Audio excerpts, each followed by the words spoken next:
And friends, A60 is back with another goodie, another Lefferts Park legend in the building, Mr. Kenny Archibald. Ladies and gentlemen, I just want y'all to know I want to give the due diligence before we go into the interview. First and foremost, I want to say rest in peace to my man Rudy. I'm wearing his shirt. That's my man. He was the first person that got me on with the Harlem Wizards, and I got nothing but love and respect for that man. May he rest in peace. Shout out to my family at Elite Learners Inc., where I do all my on location interviews. I will be in the building next week, doing all live interviews with a lot of my softball family. I have a nice lineup that's actually going to be done. And just to let everybody know what that lineup is, um, that lineup is going to be real simple. I have Jake Adams coming in for an interview. I have um, Rodney Roberts doing an interview. I have JB doing an interview. I have Ricardo doing an interview. I have Peterkin doing an interview. I have my Evo family. We're gonna sit down and do an interview. So I'm putting together a nice package for everybody to get right back into the softball track. Shout out to my Another Level family, my Mo Better family, my Legends family. Y'all already know Horseman family, my Regulator family. We go way back. So we're gonna do it. We're gonna do it big when I get home next week, and we're gonna have us some fun. Um, I want everybody to ask as many questions as you want tonight. It's all about flowers, and he's a young man that I'm gonna give flowers to. Um, and just to know, in the neighborhood of Lefferts Park, it's hard not to mention. You didn't hear your name. All right, Sean. Shout out to Sean the barber. I'll see you at about 5:30 to get that haircut when I get home, cause I am ready for a New York haircut. Shout out to Big Bro, for putting me in a great situation at the age of 16 playing in Kingston Park. You happy now? You better give me a good cut when I get to the crib too, because if you don't, we're gonna have some problems, Big Bro. um, but now going with my family, you can't mention Lefferts Park without mentioning Kenny. Bottom line, you know, he was doing this thing way before he got to Brandeis, and then for him to go in there to win a championship, to go on to do big things on a college circuit, he was one of those guys that put the battery in us younger guys' backs as myself. So I couldn't shoot like him. I think I could jump higher than him, but we'll talk about that. But I know I could not shoot like him whatsoever. And when you mention these three guys, Sherwin Baggs and Kenny, those are the three that stick together. The fourth member of that group, you got Twigs, you got a lot of bunch of people. But this young man deserves his flowers. And the reason why he deserves his flowers because he put in that pain, he put in that work, he gave us younger guys the template, and we all wanted to be the shooter that Kenny was. I mean, I still remember youth service games, him knocking down 30, 40 points easy. I've seen him in park games knocking it down. I never got a chance to really see him play at Gauchos, but I know for a fact that he put in that work. Ladies and gentlemen, without further ado, it's an honor and a privilege to introduce my family, big bro Kenny Archibald to the set, ladies and gentlemen. What up, Big Al? How you, Al? What's up, family? Ain't nothing. What's going on, champ? Man, just trying to make a dollar out of 15 cents. How you? I'm alive, baby. Blessed, regular. That's what's up, man. Man, I just want to say thank you for doing the show, man. I really appreciate you being a part of this. Well overdue. Well, flowers need to be given. You've done a lot with the basketball game. Outside of the basketball game, you've done a lot, but you influenced a lot of young brothers like myself. And I just want you to know you are appreciated, my brother, in so many levels that I don't think you understand how you affected a lot of people. And I just want to say, man, I appreciate you. I love you for what you've done to the game. And thank you for always never turning your back on a brother like myself, always be willing to give that advice. So I really appreciate you. All right, thank you, Al. I appreciate it. I appreciate you too, man. Now let's go back, man, because I know it's a long path. When did you start playing basketball? I probably started playing around in sixth, seventh grade, picking up the ball, just shooting around. Probably about the fifth, sixth, seventh grade, somewhere around there. About Hmm. 11, 12 years old, something like that. I think I was in 161 when I first picked it up, so that was like fifth grade. Yeah, that's crazy. You went to 161. I went to 161. Do you still remember some of the teachers over there? Yeah, I do. Yeah, I do. I remember my rough teachers, Miss King. Oh, that's the math teacher. I didn't know that one. Yeah, she was the five IGC teacher back then, and then I think it had Miss Bressler. She was the four IGC. So I was in Hmm. those classes. You remember what IGC? Yeah, I had my teacher was Mr. Gollop. I had Miss Marks was one of my teachers as well. That's just probably as far as I can go on the teachers. You know what I'm saying? I can't remember too much. So Yeah. after you started at 161, what was the next after that? What was you doing after that? After that, it was just Leffords, in the park. Developing my game in Lefferts Park. I got a chance to sit down there and watch all the older guys play. You had Vin, you had a couple dudes, you had Cass out there. A lot of dudes you just sat down and watched. I didn't get a chance to see the 12 era, but I heard a Hmm. lot about 12.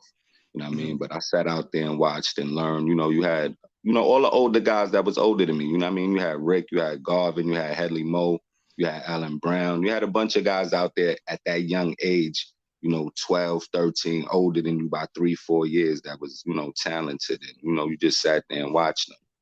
Hmm. But what got you into basketball? Like I know at a young age, I wanted to do baseball before I got to basketball, but what actually got you into basketball? Actually, big up this skid. It was actually a dude named Lamar Dixon. We was in Lefferts Park one day. I think I was like in seventh grade, and he invited me to a tournament called Salem, a team called Salem. You know what I Hmm. mean? It was at a church called Salem, and he asked me, he's like, "Yo, what you doing? You playing ball?" I was like, "Nah." He said, "How old are you?" I was like 12, 13. He said, "Come to Salem." So I ended up going to Salem. Twigs was on the team, Sharon was on the team, Bags was on the team. So we were always on the same team at that age. And at that time I couldn't even play ball.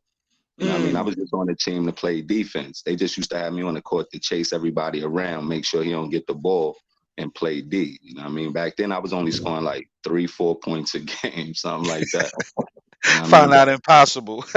nah, that's a fact. But what motivated me was, because of Skid telling me to come out for Salem, I ended up getting outstanding playing that tournament. And nobody thought that I would. Mm. So by that being my first tournament ever and my first trophy ever, you know what I mean? And we went 15-0 in that tournament too. You know what I mean? So Wow. that's what's really sparked it. So big up the Skid. And he's still doing this thing with the youth too. Yeah, yo, it's funny because Skid is on here right now saying bless up. Tim, you said lies. Then he said Word peace. to mother. That's what happened too. That's That, what. Yeah, yeah. I can't see the comments though, but that's what really I know. happened That's though. that's why I'm going through them so you can let everybody Yeah, know. yeah. That's And, what happened though. It was Skid and though. Skid brought me down to Salem. That's what happened. You know what I mean? And I was scoring like 3, 4 points a game like that. Stuff like that. For real. They used to laugh at me too. After the game, they ask you, how much you had? They be like, yo, 17, 22. Yo, Kenny, how much you had? 6, 4. What? It's funny because you got your family on here. Like I said, Skid is on here. Tim, Yeah. Bags, Levi. Yo. Super Dave is on here. So Super Dave, what up? Big Sadell is on Pitts, here. Fidel Pitts. You know what I'm saying? So you got the Midnight Express family on here. Yeah. Spag said after Salem you became a chucker. Yeah, because I mean, he said a chucker. No, I just was watching my favorite play, and then I just learned that you had to score. I mean, that's what I saw in the park. Everybody was a scorer. When you got the ball, you had to do something with it. At the end of the day, when you get the ball, do something with it. If you ain't gonna do something with it, you either pass the ball up, or back then somebody gonna say, "Give me the ball." You know what I mean? They gonna take the ball out your hands. So you learn to score, and once I learned to score, you just like scoring. That's what's up. So you're doing the Salem thing. Get Hmm. your name on the map. What's next after that? I think after that we joined Tiger Ball. And Tiger Ball was a good experience going down there working with those guys. We had a lot of dudes. We had Lenny, but shout out to Lenny. We had Lenny. He was one of the older guys down there. So we was young, just around a lot of older guys, coaching us and trying to teach us the game. And they used to make the game physical. You know what I Mhm, mean? So a lot of the little practices and things we did, a lot of the drills that we did in Tiger Ball was physical. So that's what I remember doing after Salem. And at the same time, I think I was doing that. I think PAL down in St. Francis might have been happening around the same time, if I remember correctly, but I might be off a little bit. mhm. Bag says shout out to Al and Matt. Yeah, Big Al and Big Matt, right? They was Okay, the okay. folks that started that type of ball franchise. Shout out to them. So now you Tiger Ball. What's going on then? Are you in junior high school or are you on your way to high school? I think when Tiger Ball started, I was still in junior high school. Okay. I think I was in like seventh or eighth, about maybe like eighth grade, seventh, eighth grade when Tiger Ball started. You know what I Mhm. mean? Because I know I was only 14 when I went to high school. I was Okay. 14 in the ninth grade. So Tiger Ball was before that. Okay. So now that you're done with Tiger Ball, what we doing after that? What's next? Because now you got that award. You moving on. So what's next? I mean, after that, when I was with Tiger Ball, we was just getting blown out. I remember one time we played Riverside at Citywide, and I think Riverside beat us by like 75 points or something like that. God. And I just was like, I don't want to play no more. You know what I'm saying? So I had ended up going to Washington Irving my ninth grade year, seeing a flyer to go out to try out for Gauchos. I came around the way with the flyer. So me, Sherwin, and a couple other people went out for tryouts. And then, me, Sherwin, and a couple, me and Sherwin ended up making the team out of everybody that went out for tryouts. Mhm. They said Bag said it was 100 and Twig said it was 60. Word, they blew us out. Yeah, it was so terrible. so now you up there doing your thing. What was that like? What was that transition and like when you guys go out there for that tryout? How was that? Playing for the tryout. I mean, the tryout was just a lot of players at the time, coming out trying to show their skills, and they had their coaches out there that picked. They ended up picking me and Sharon. So when we ended up going to Gauchos, that was the first time I got a chance to see like, and not even intense training, but like the drilling. Like we used to, as soon as we went up there, before we even picked up a ball, you had to do like 5 laps with the punching bag on your shoulders, and Mhm, do 3 sets of 50 with the weight rope, with the 10-pound weight rope. You know what I mean? And then run laps, and everything was super physical up at Gauchos. Like we used to play a game called 3-on-3. You ain't have to take the ball out of bounds. If you score, you just grab it out the rim and you go back and score. But the game was 3 points. So once somebody score, it's physical to get them out the way. Somebody get the mhm. ball, put it back in. You know what I mean? So, that's what happened after Tiger Ball, that whole Gaucho situation. And, that was a blessing, you know what I mean? Because of Gauchos, I ended up going to Brandeis and a lot of blessings happened for me. Right. So did you ever play for Washington Irving or no? Or you just went there for like a year or something? I played for Washington Irving JV. JV. Okay. Right. And then, at that time, like I said, I transferred over. I went to Gauchos, and then it was like, you're not gonna do nothing at Washington Irving. You know what I Mhm. mean? So through the assistance of the Gauchos, I ended up going to Brandeis. They got me an address, 3333 Broadway, you Mhm. know what I mean? And I ended up going to Brandeis. Nobody knew about Brandeis. Brandeis was just the rain out site for Citywide at the time, That's so crazy. yeah, so they sent me there. They ain't sent me to a Catholic school. I'm mad at them for that. Yo, Dave, if y'all hear me, I'm still mad. Y'all should have sent me to a Catholic school, but they Why you want to go to a Catholic school? You think you'd have did better or your game would have grew? I mean, it's just, in my opinion, it's just the opportunities that was available for Catholic school kids wasn't really available for public school. Like for public school, you had to be a standout. For Catholic school, you just had to do okay. You know what I mean? And just be a Catholic. Mm. You know what I mean?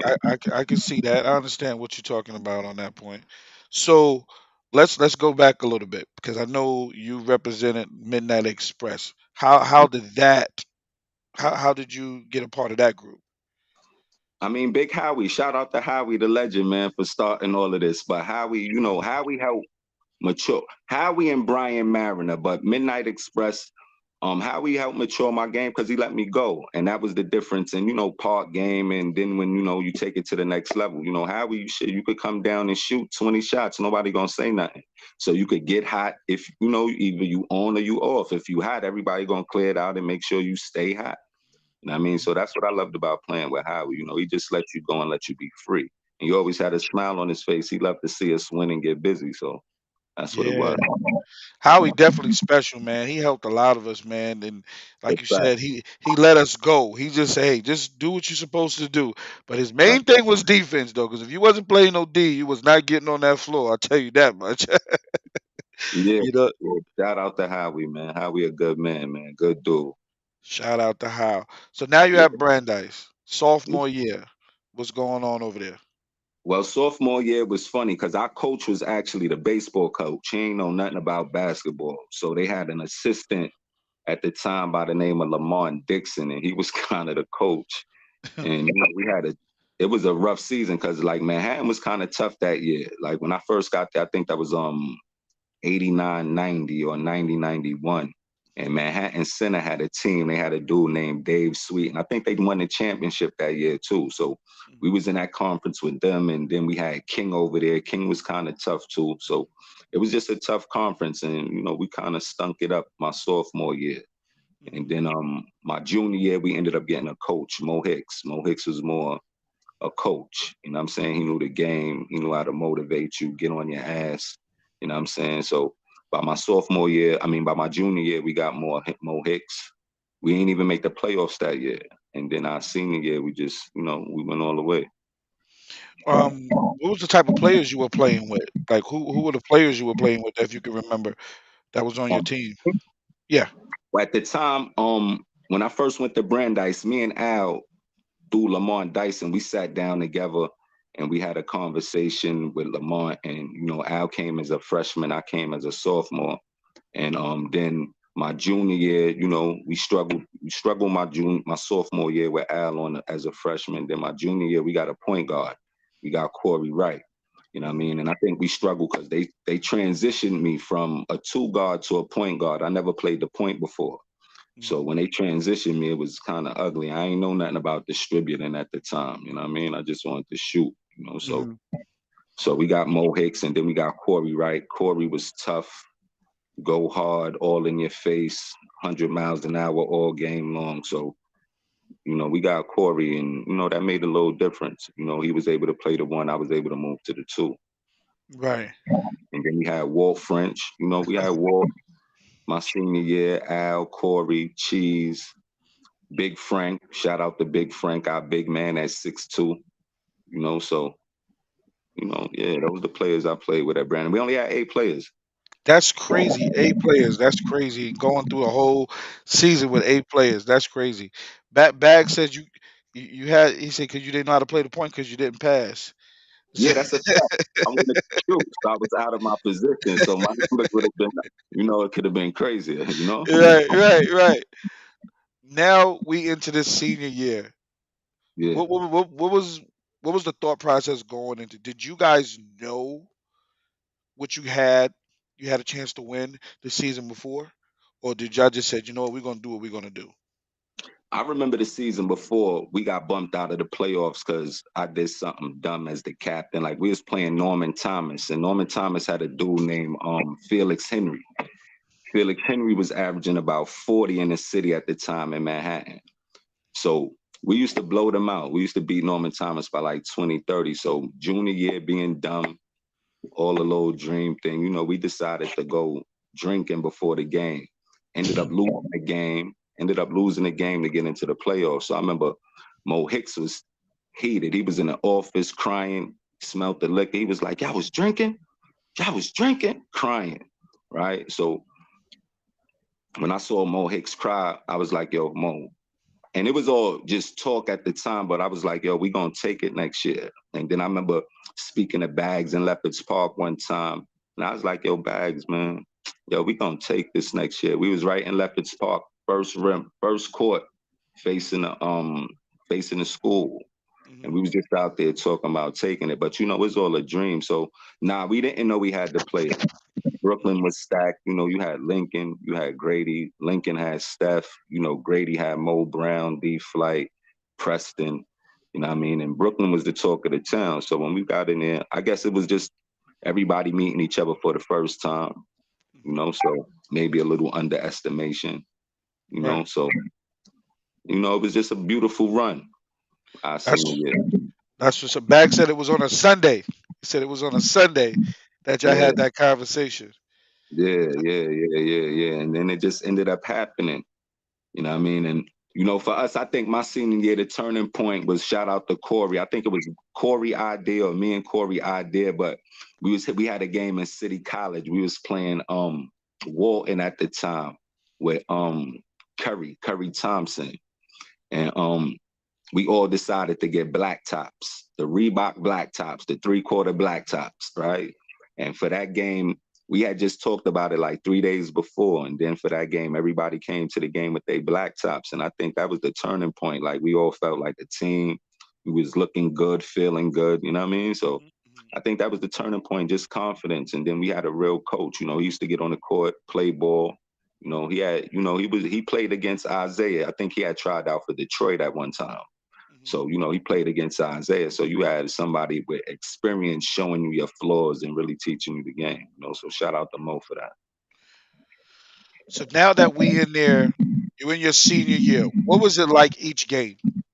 Now I know as you building up that momentum to get to that championship, but what was it like each game? Was y'all more determined and hungry, like you said? Like yo, we really got a shot. Senior year, we know we could do it. Even though you had that conversation, but still, each game that you're playing, you're like, man, we can do this. You know what I'm saying?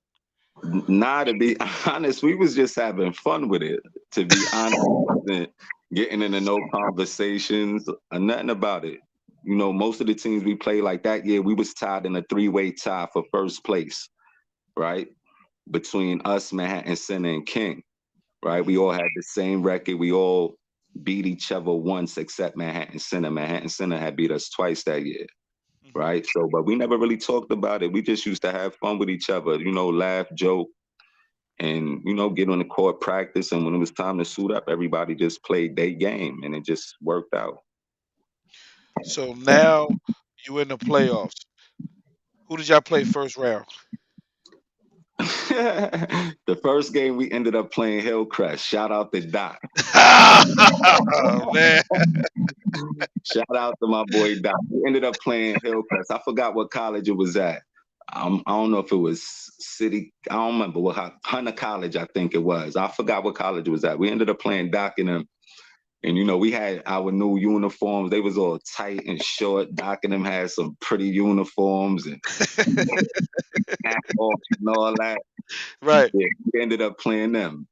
We beat Doc and them, so we had everybody from around the way at that game to see Yeah. Doc and them play and us see each other play each other. So yeah, that was the first game, Hillcrest. All right. So now you get done with Hillcrest. Second game. Second game, we played Lafayette, Ooh. and they Okay. had a 6'10" dude and another dude named I think it's Greg Harden. Greg. Rest in peace, Yeah, Greg. yeah. They had Greg Harden. I think he had transferred over there from Lincoln at the time.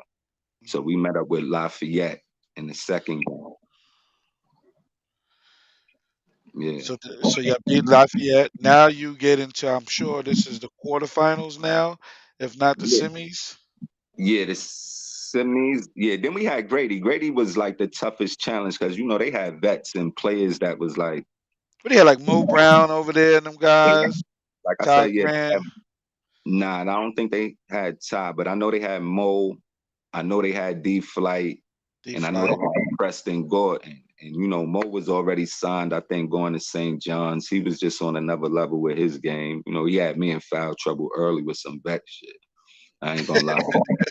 I think he scored about 32 in that game.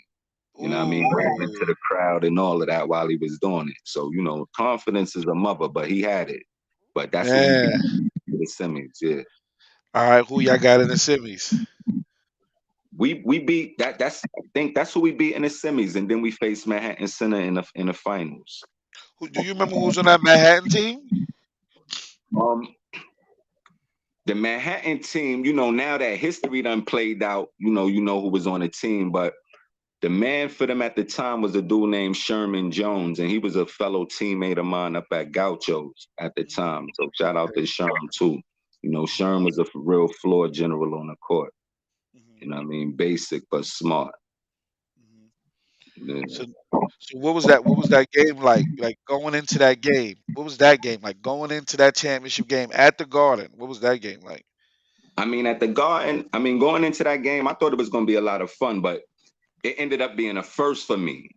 You know what I'm saying? Like, and I ended up being nervous. You know what I'm saying? Like, by the time my nerves ended up withering out, we had like 4 or 5 minutes left in the game. You know what I'm saying? But it was a first for me. It was like the first time my mom's pops ever came see me play ball. You know what I mean? Wow. And it happened to be at the Garden game. You know what I mean? So it was just a lot, playing in front of that crowd. You in Madison Square Garden from New York, you made it to the chip. You know what I'm saying? So it all happened so fast. So remember, the game only 32 minutes. Mm-hmm. You know what I'm trying to say? So everything just so happened. It just happened so fast. You got your boys in the stands. You got the whole neighborhood in the stands. Your moms, your pops, your girl, everybody. Your whole school. Yeah. I mean, and you're Garden floor. This is where the Knicks play. This is where you see Jordan, and then when them get Yeah. busy. Right. It's an experience, but it was a good one though. Did you put in that pain that game? Do you remember how many points you had that game? Shit, that game, I think I had like 9 or 11. I don't know. I ain't put in no pain. Actually, it was like one of my worst games ever, but I'm just happy that we won. You know what I'm saying? I'm happy Yeah. that we won. It was the first time we beat Manhattan Center. You know what I'm saying? It was the first time I ever beat Manhattan Center in the 3 years I played for Brandeis. You know what I mean? So it Wow. was actually the seventh time I ever played them. You know what I mean? And the third time that year that we played them. So, it was my worst game. It was one of my worst games, but we won. Nobody played up to their full potential that game. I guess it was Oh, everybody. You know what I'm but, saying? Nobody did. but But y'all played enough to get the W. we played enough to get the W. You know what I'm saying? We won by 2 points. I think Cam missed a little shot at the buzzer.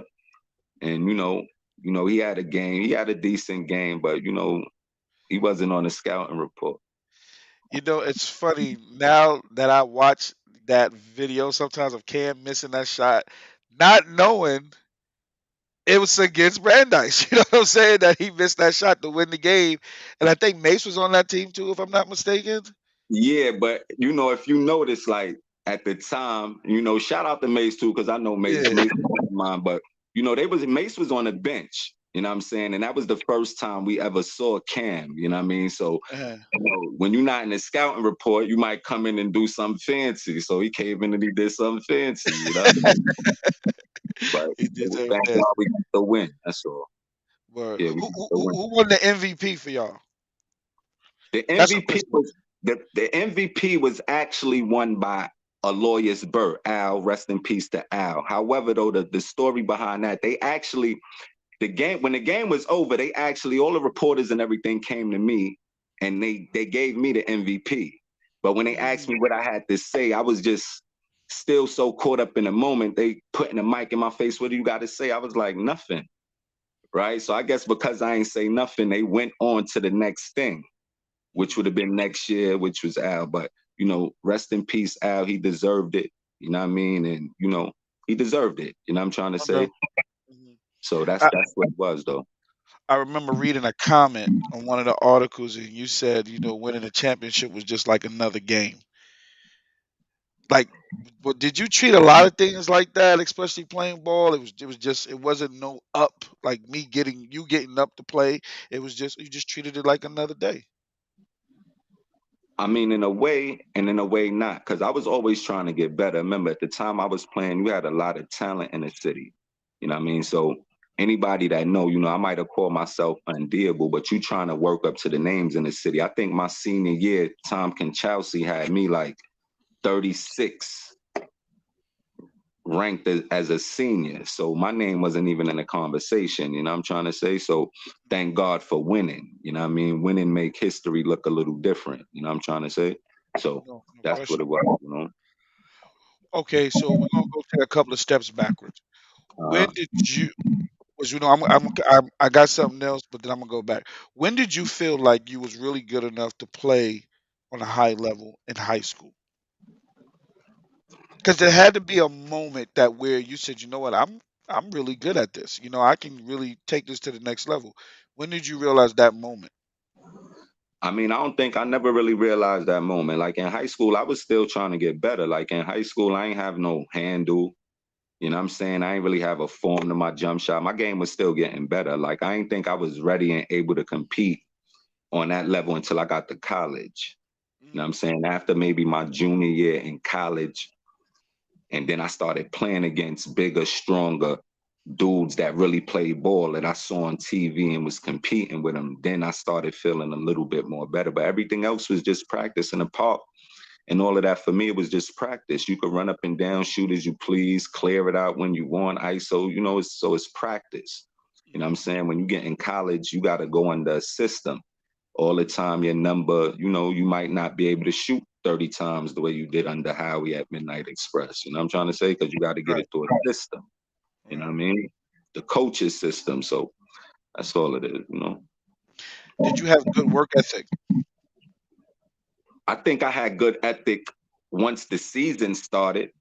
You know what I mean? But Okay. I never really, that's part of my flaw. Like I never really worked on my game other than, the 3 months before Midnight Madness. You know what I mean? Everything else was in the park. I never lifted weights. I never ran. None of that. It was just playing ball. You know what I mean? You just play ball. So when the season started, yeah, but on the whole, absolutely not. Do you think that if you would have had better work ethic, your game would have been somewhere different? I mean, I think, yes, definitely. You know Mhm. what I mean? I think if I was training the ball handling drill, shooting 1,000 shots a day and I had access to certain things, yeah, I think it would have been different. You know what I mean? But I think, my environment, I have no regrets. You know what Right. I'm saying? But, environment and, just not knowing. Remember, it's all a dream. When you young like that and you're not around it, is a dream. You know what I mean? It's not like today where everybody playing with NBA players and all of that. Back then it was just a dream to make it to the NBA. Your hopes was just to make it to college so your mother and father ain't had to pay tuition. No doubt. You know? No doubt. Okay, after Brandeis, what type of offers was you getting during that senior year going, leaving?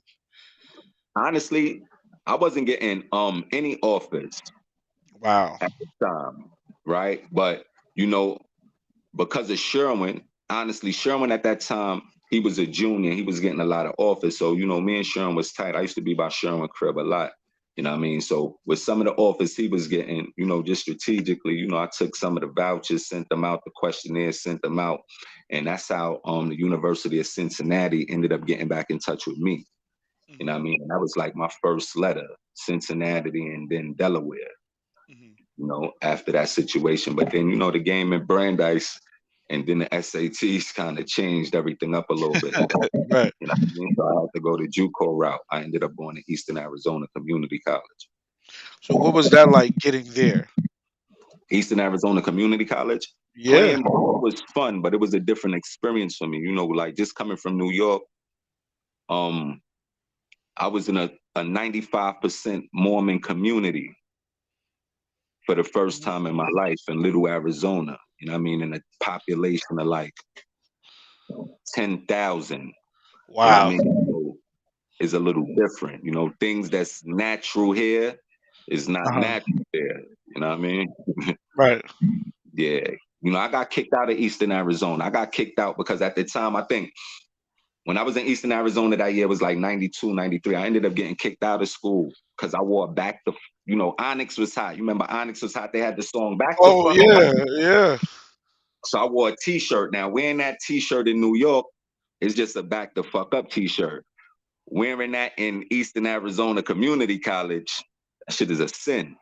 You know what I mean? So I ended up getting kicked out of school for wearing a t-shirt. For wearing a t-shirt? Wearing a t-shirt. Word. Wow. That is crazy, bro. Word.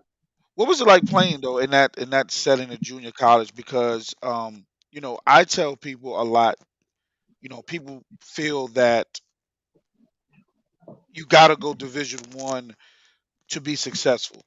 And I'm a kid. I went to Nassau Community College, played 2 years there, and then I end up going to Southampton, which is Division 2, and I end up playing 2 years there.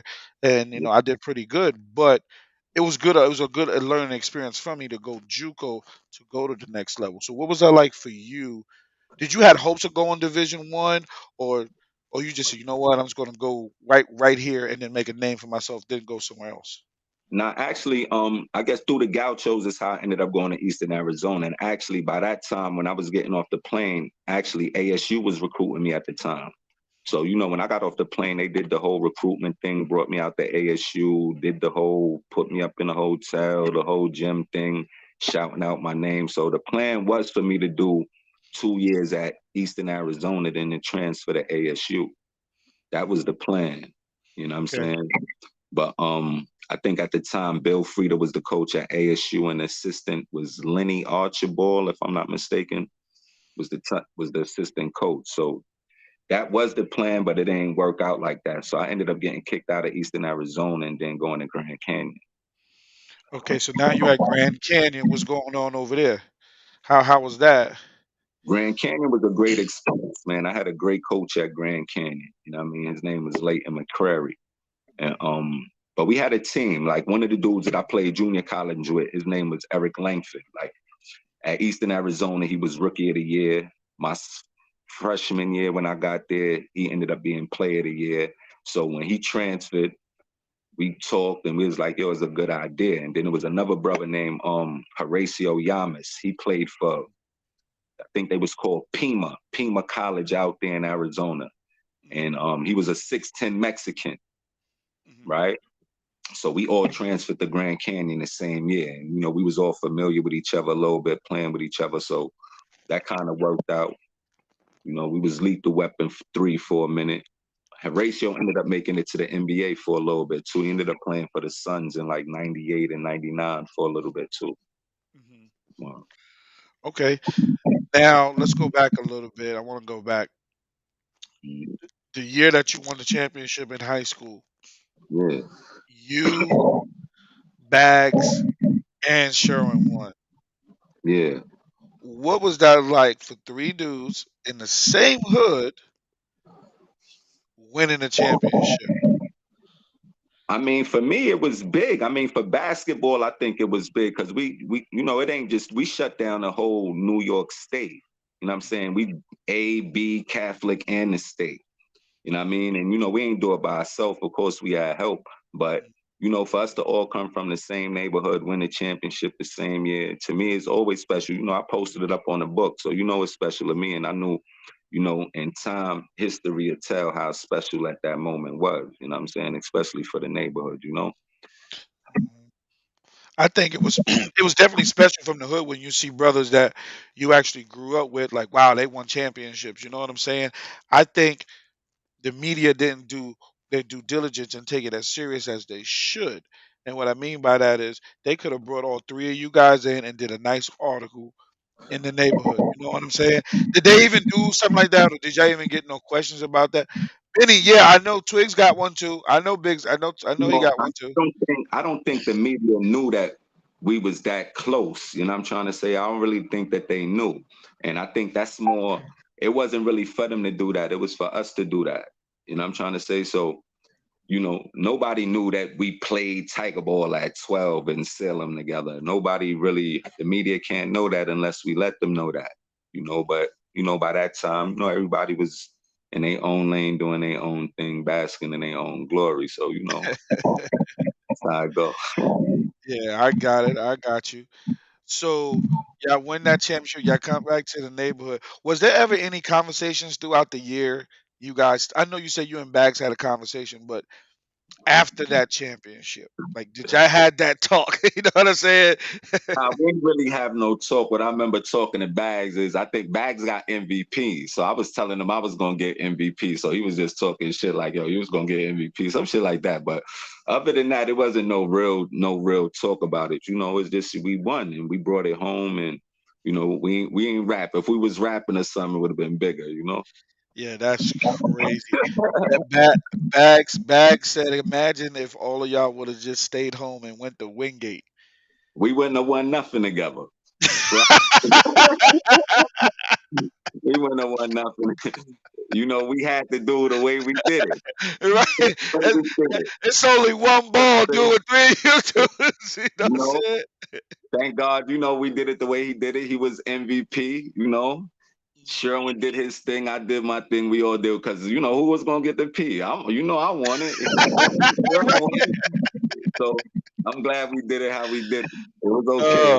Oh, that's funny. But your zone school wouldn't even been Wingate, it been Prospect Heights because you lived on Yeah, Crown Street, so you would have never yeah, win anyway. yeah. I knew I didn't want to go to Prospect Heights. I knew I Oh, okay, wasn't you going to knew that. Prospect Heights, and I definitely wasn't going to Wingate. My family ain't want me to go to Prospect Heights. I had too much family over there, so they definitely ain't want me to go to Prospect Heights. I They mean, was like, nah, no bueno, huh? yeah, and then that's basketball. I went to Washington Irving. My choice for picking, let me show you how backwards I was. No focus at the time, just playing the game. My choice, the reason why I picked Irving, sad. Because at the time it was like the third year, I think boys was allowed in the school or something like that. Hmm. It's my reasoning. They don't offer nothing, nothing. So thank God for Gauchos for getting me out of there and getting me focused and aligned up. Wow, that's crazy. That was your reasoning. Terrible. He said terrible. Okay, now we at Grand Canyon. Uh, you're all American over there, all time steals leader. Is that record still standing? All time steals leader. That's a fact. They could Google it. Wow. So you played a little defense. How I you always shooting and play. play defense? I mean, if anybody really noticed my game, I always played D. Always. Right? In every game, I played, I always had to guard the toughest dude. Right? Mm, Always. Everybody else shied away from that role, right? The toughest teams I played against, like I had the whole Kerry, I had the whole Cornelius Overby, I had the whole Ricardo Grant, I had the whole Henry Felix. Now, all of them got busy, mm, all of them, right? So at the time, that take from your game at the time too, but I always had to guard the best player. that's crazy. Twig said, "Hell no." Always. When okay, so now that we say we done with, was there anybody in high school Mm. that you feared when you got on that court? That I fit, nah, it wasn't nobody that I feared. I mean, nah, it wasn't nobody that fit. I always had to guard the gun. So the gun gonna get off. If he get to shoot 20 shots, 30 shots, he gonna get off while you trying to stay in the game. But it wasn't nobody that I feared. Nobody will tell you that. Everybody that I played tough. Everybody. You know Any what I mean? matchups? Any matchups you look forward to? When I was playing, Yeah. the only matchup that I looked forward to at one time was against Ricardo Grant, and he went to King. And the first time we played Ricardo and then my senior year, he had 32. Hmm. And I was guarding him, right? And he had a little crossover that I ain't figure it out till like the end of the game. You know what I'm trying to say? So I had looked forward to playing him the second time at Brandeis. And then the second time we ended up winning, and he only had like 16 or something like that. So that was the one matchup that I remember looking forward to. The second time I had played Rico because he had 32 on me the first time, or 32 on us, but I was holding him, so it was on me. What was the most you scored in a game? High school game. What was the most you scored in a high school game? I don't know. In a high school game, the most I probably scored was like 27, 20, 27, 28, somewhere like that. What was the most you scored in a college game? 31, 37, 31, 31 in a playoff game. Yeah, that's crazy. So after Grand Canyon, what's next for you? After Grand Canyon, you're just trying to look to play overseas, get a shot at the league. At that time, I was trying to my coach, he was sending out tape to every like a lot of NBA teams, and he was telling me that Chicago was looking at me at the time or was interested in me, and he was sending a lot of tape to Phoenix. And Phoenix ain't want nothing to do with me, even though I was in Phoenix. Hmm. So what happened was because Horatio had ended up making it to the NBA like the year before, he was like, "Yo, Kenny, just come down to the gym. Just come down to the gym." So I'm like, "All right, I'm gonna come down to the gym." So when I went down to the gym, everybody was in there at that year. Arizona had just won it. So you got Mike Bibby, Simon Miles, Steve Nash, Stevie Jackson. You got a bunch of players in there, young like myself. I think that was Steve Nash's second year in the league, and Hmm. we all playing ball. And I was doing my thing, it was pickup Hmm. with the NBA dude. So I'm doing my thing. So Danny Ainge like blew the whistle and he pulled me over to the side and was like, "Yo, what you doing?" I was like, "Right now, nothing." He was like, "Come with us. You playing in summer league." And that's how I ended up getting my little look for That's Phoenix. what's up. Yeah. Junie said, "What's up, bro?" Tell him I said what up. Shout out to Junie, man. I saw Junie too in junior college when he was over there at Oklahoma. So, when you're traveling and you're in school, it be good to see faces, you know Yeah. what I mean? So I ended up seeing him in a tournament out in Oklahoma. So much love to Junie. He did his thing out there. He a monster. No, for sure, for sure. Yeah. So now you getting this workout. So you in summer league with the Suns, Yeah. right? So Yeah. what happens out there? I know you like doing your thing out there. So what's going Yo, on? what's crazy? On a lot of my big platforms, right? Uh It was huh. just a lot of pressure Uh and huh. and the wrong things going on at the wrong time. So like let's just say when I'm trying out with Phoenix and all my moments, like remember I went to Brand Nice, I'm out there by myself. I'm in Phoenix, I'm there by myself. Everywhere I went, I'm by myself. So every day you got to get up and motivate yourself. You know what I mean? With no family, no friends, no support, no nothing. So it get hard, I'm trying to say. And then, it get a little rough. I'm Uh-huh. trying to say it get real rough. Oh no, But I got you. you know what I mean? But when I was in Phoenix, I used to get up in the morning, run Camelback Mountain, try to get up there before the sun run out, start working out. But that's when I realized just how behind the curve I was. You know what I mean? Like the first time I played against Steve Nash, I came around the way back in like 9'8" and told him like he the best white boy I ever played against in my life. Like I thought Mhm. I had a jump shot till I met him. Okay. You know what I'm trying to say? Hmm. I really thought I had a jump shot till I met him. And then his jump shot, I was just like, you got work to do. You know what I mean? Because I'm guarding him. He pulling up 2, 3 steps behind the 3-point line, maybe even a little further than that. And they just like, yo, don't worry about this. He do this to J Kidd every day. You know what I mean? Oh man. So So you in there guarding playing these dudes with did you feel like you can match up with these dudes? Because I know your confidence is like, okay, nah, I'm here, but I see this. You know what I'm saying? nah, I did. I just knew at the time, like after I got a chance to really feel what, like, the players that do that little NBA workout, what it feel like I knew I had to get stronger to compete. But, it's just opportunity. You know what I mean? The opportunity wasn't there after that. I was just late. You know what I mean? Had I took the time in college and before that to prep myself for that situation, really, then maybe something different would have happened. You know what I mean? If I'd have got my body in shape, but I was just there, you know what I mean? I was there working out. And then when I learned, you get some good moves here and there, but wasn't ready though. Right, I hear you. Yeah. I know you got some stories about being in those camps, man. You got any good stories to tell me about them camps? Oh well, Yeah. probably can't be publicized. I mean, just, for me, the good story is just the experience of being there. You know what I'm saying? Not everybody get that opportunity. You know what I mean? And, just to be able to step on the court with those players at the time and be able to do my thing, when it was all a dream, just not knowing that I had more direction of the dream. You know what I'm saying? And I just ain't take that time to understand it. But those are my great stories. The fact that I got an opportunity, man, not everybody get it. No, no doubt, no doubt. Um, from a person like myself, said Nash busted Stephon ass in college too. Yeah, Um, that's terrible. Yeah. yeah. Um, I myself, can say I understand what it feels like to do things on your own, going through, me playing baseball and basketball, not having that person or guidance.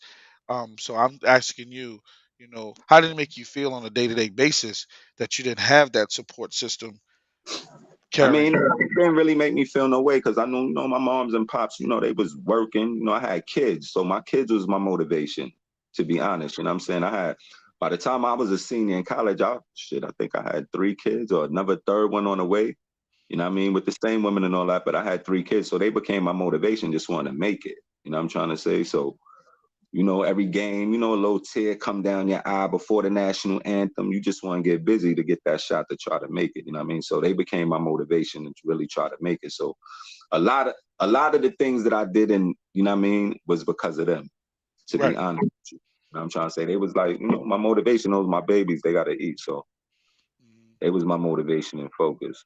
Like a lot of times, if you remember I was young, I used to have my son in the park with me all the time. Mhm.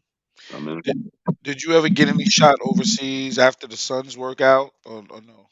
yeah, it was funny how life worked. I had got a shot to go to Israel, but the shot in Israel was only paying like 90,000, right? Mhm. But this is the funny thing about not having guidance and somebody over you to coach you. Now, even though I ain't do well in the Phoenix thing, I ain't want 90,000, right? I got 3 kids. I'm like 90,000. I could do 90,000 here. Well, I'm gonna go overseas for 90,000, right? Right. So I didn't think about it at the time that I could take the 90,000 and work my way up, right? At the time, I'm like, nah, I need some more money. So that's what it was. You know what I mean? My situation and what I felt I needed and could have used and what was being offered to me. So, and after that expired, it kind of ran dry after that. You know what I mean? Then the game felt like it was using me. An agent told me to pay him to come down there. I was like, boy, basketball over. But while I was in Richmond, I was down in Richmond. So I was still playing ball, though. I was still staying active after that because I was around there around a lot of NBA players at the time. Like down there, you had, Corey Alexander, you had Ben Wallace, Junior Burrow. So, we all used to play ball all the time. So they used to be like, yo, Ken, why you ain't trying out? Because I actually met Corey Alexander. He was playing for San Antonio when I was playing for Phoenix in the Mhm. Utah Rocky Mountain Review. So I Mhm. actually met him out there. When I got to Richmond, we ended up bumping into each other again. So, he brought me into the little ball community out there. That's what's up. Junie, tell Sudden Sam I said what up, June. Tell Sudden Sam I said what up. Another Brooklyn legend, Sam Worthen, doing his thing. Um, Let me ask you this though, Mm-hmm. because and I can contest to this. I'm only speaking for me, and I know there are a bunch of people on here that can say the same thing. Do you feel you got the respect that you deserve Well, as far as what? as a high school ball player, collegiate basketball player? You know what I'm saying? Did you feel like you got that respect on that I level? mean, and that's why I say it all depends on who you ask and depending on the eyes you look through. You know what I'm trying to say? Because, like I say, at the end of the day, I think if I would have went to Catholic school, it would have been a different situation. Of course, it's just more offers and things available. But in the city, there's nobody that I played against anyone. You know what I'm trying to say? That could say like, yo, he garbage or he a bum or he ain't get his. The only difference is in a lot of games in New York ball, it tend to go by the ooh and the ah, right? Mhm. So if somebody dunks, somebody gets shook, you might have 5 oohs in a game, but you ain't scoring no points, right? So I might not have no ooh, no ah, but I got 30. See what I'm trying to say? So it's just a difference. It's just a difference in where you play and what you do in different cities. I see what you're saying. The name of the game is put the ball in the hole, not Right. ooh and ah. Yeah. You're right. You're right. So, do you think? Well, let me ask you this. You know, you've done a lot for us growing up. Do you feel like you a legend at that Lefferts Park? Do I feel like I'm a legend? Yes. I mean, I guess for what I've done compared to most, I would have to be, for my generation, I would have to be put up there. You know what I mean? But legend gets told by the people, not by the legend. Because like I say, when I talk to people, I always say I was always trying to get better. So even my legendary status is just based off of me trying to get better. and Mhm. being um shocked at what I was able to accomplish. You know what I'm trying to say? So Yeah. the legend thing is for the people. You don't make yourself a legend. The people make you a legend based off of what you do. So if You got, people get it from me, I love it. You heard? Don't get it twisted. yeah, yeah. You got people on here saying for sure, you put in your work. You know what I'm saying? Junie said that day, Super Dave, you put in your work.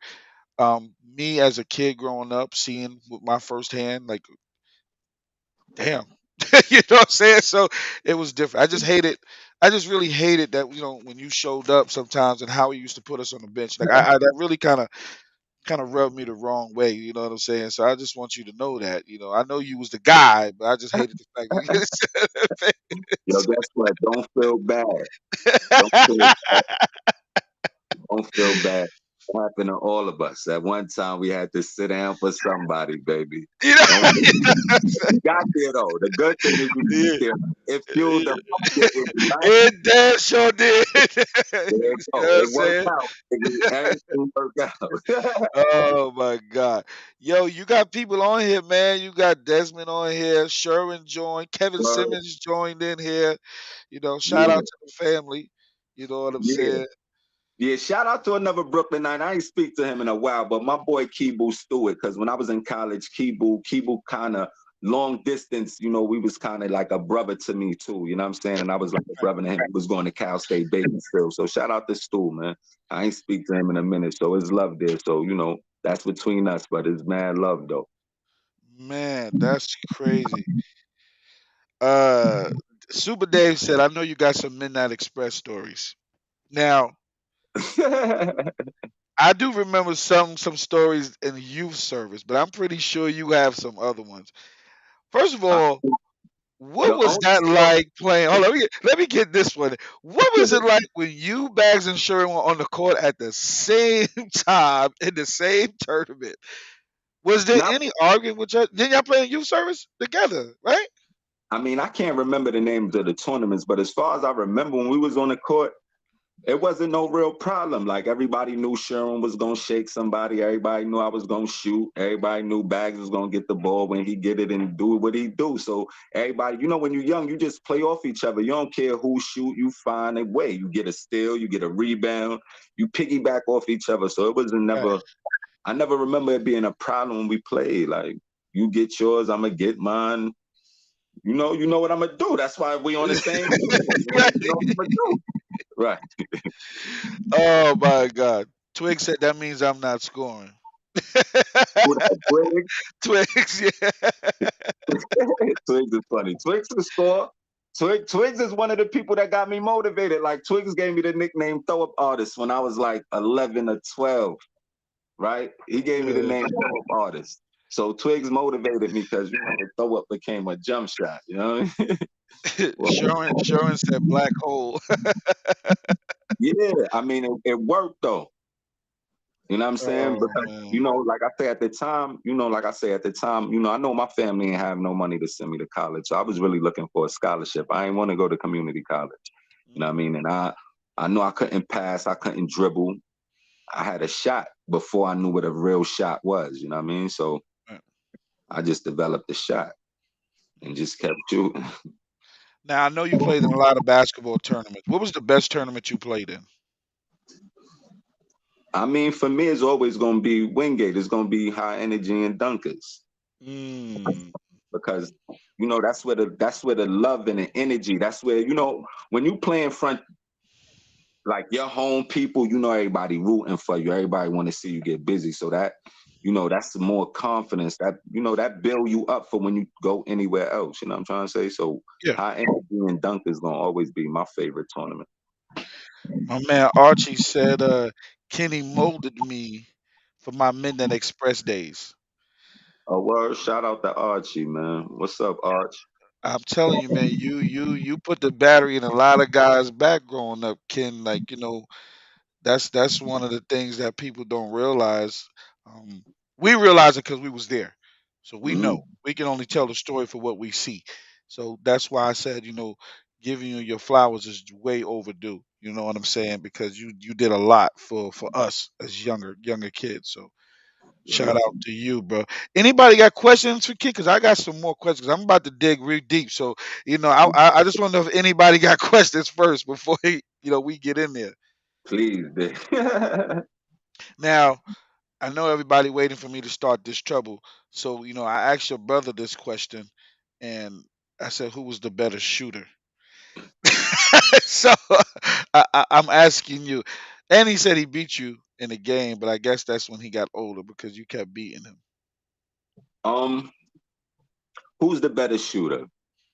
I mean, if you go in stats and what he did in college, he's the better shooter, right? Hmm. And kudos to my brother, right? Hmm. But as far as getting into that question, I'm not gonna answer it, and I'm gonna move to the next one because in order, and the only reason why I say that, and Hmm. it's not really a shot. I'm trying to say is that he's a great shooter, right? Hmm. But when I look at my brother with that, it's like me looking at, when you look at your son, it's like when you look at, your son is doing great, Hmm. right? But the Hmm. work that you put into that he might not realize. I'm Hmm. trying to say, bro, I it's see not what you're saying. shooter, you carrying on tradition and legacy, and Hmm. it started from somewhere. Hmm. That's all. That's respect. Respect. Uh, Bag said you had a what about that fight in CYO after the game? Oh, the fight in CYO, I ain't gonna lie. When I saw them fighting at CYO, everything was happening so fast. Like I was on the stage at the time, and I just stood there and I watched them fight. Like, go ahead. I ain't really see much. What I'm saying? It was a couple swings. It wasn't really, a young fight. A couple scraps got broke up. By the time everything happened, I think I was on the stage on CYO when it happened. You know what I mean? And I just saw Mhm. everything happen. I got dressed, and it was life for me. I mean, they tell a story be different. When things going down, everybody got a different story of events. But Mhm. I was on the stage when the fight went down in CYO. You know what I mean? I saw little bits of it, but not much. And, from what I see, it happened quick. Ain't nobody really get hurt or nothing like that. And everybody went home. That's crazy.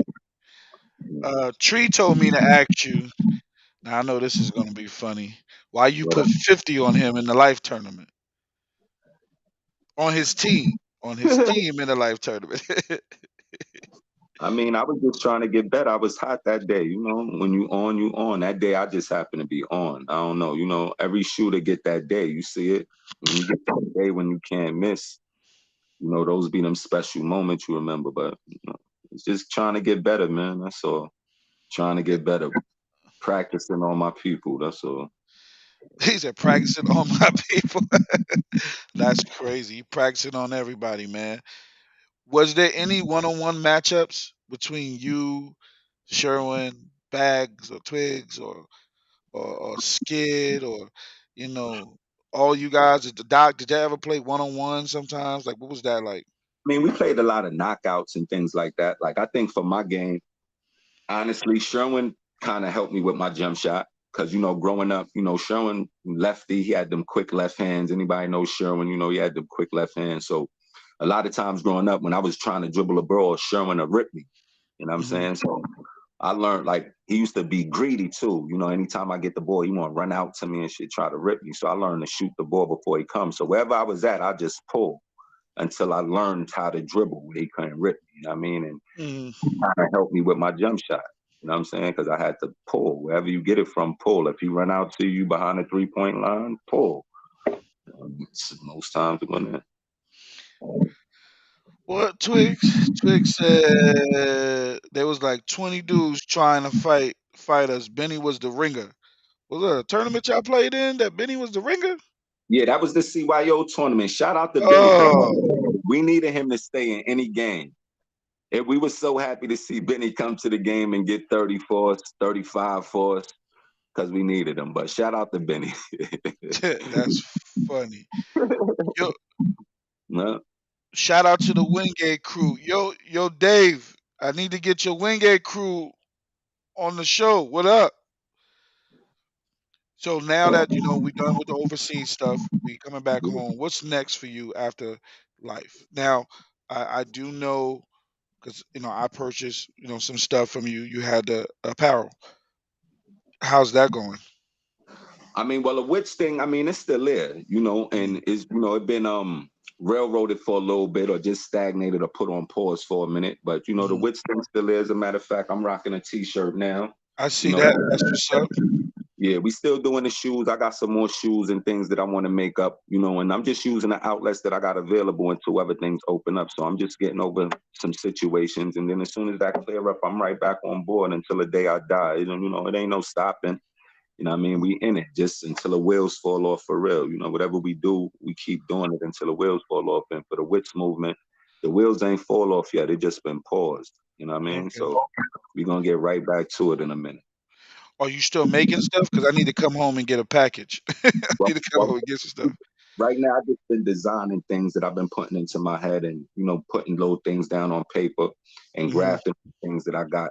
And then when the time is right, I'm gonna put it back out and just get this thing started again. So it's just on pause. It don't stop, man, because this whole witch thing is in my heart. I started this for a reason and is exactly what it stands for. You know what I mean? No So doubt. don't stop. You know what I mean? Trust me. What does it stand for? What it take to survive. And I made my logo a phoenix based off of what I've been through. So Mm. what it take to survive, the resurrection of God against a political order. That's what I've been doing, and that's what I've been fighting against, and that's why it is what it is. I mean, it's been created out of something that I've been through. But I ain't gonna get into that. We're gonna keep it on basketball. But you know, Wits is on pause. It ain't stopped though. Trust me. Well, if you ever need my platform for anything, I'm here. I will definitely be there to support any way I possibly can.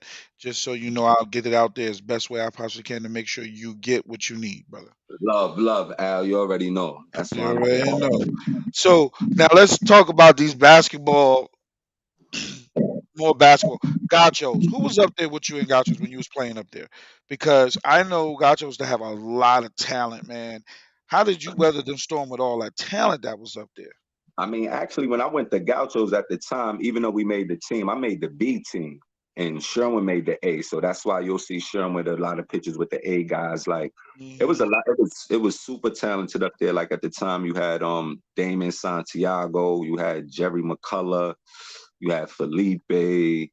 Um, damn, you had I mean, it was just so many guys. Those is just the guys that you might know off the top of your head. But Yeah, yeah. you had Tyler Brown, you had TB. Thurner, you had Randy Porter, I mean, it was so much talent, and everybody went off to their individual schools, high school, college, and did their thing. So it was just competing, and the little bit that we learned, or at the time, was enough to be able to compete against those guys that was good in their own boroughs. You know what I'm saying? And it was just, it was good enough. But if you have too much talent up there, and that's what made it work. That's what made you better being around all that talent. No doubt. I always tell people when I played that street ball was harder than playing college basketball. And the reason why I say that is because I'm matching up with a Sharon Anderson or you or Charles Jones, Ed Cota, and those just to name a few. Then when you get to college, you like these guys are nowhere on that level. Yeah, you playing a system, but it's not the same as playing in the park. Do you agree with that? I mean, Or nah, how for did me, it do for you? Or how was it for you? Like, how was it for you? pickup, of course, is going to be easier because there's really no rules and there's no one really coaching you, so you free. It's like, let's just say you playing pickup and somebody's scoring on you, right?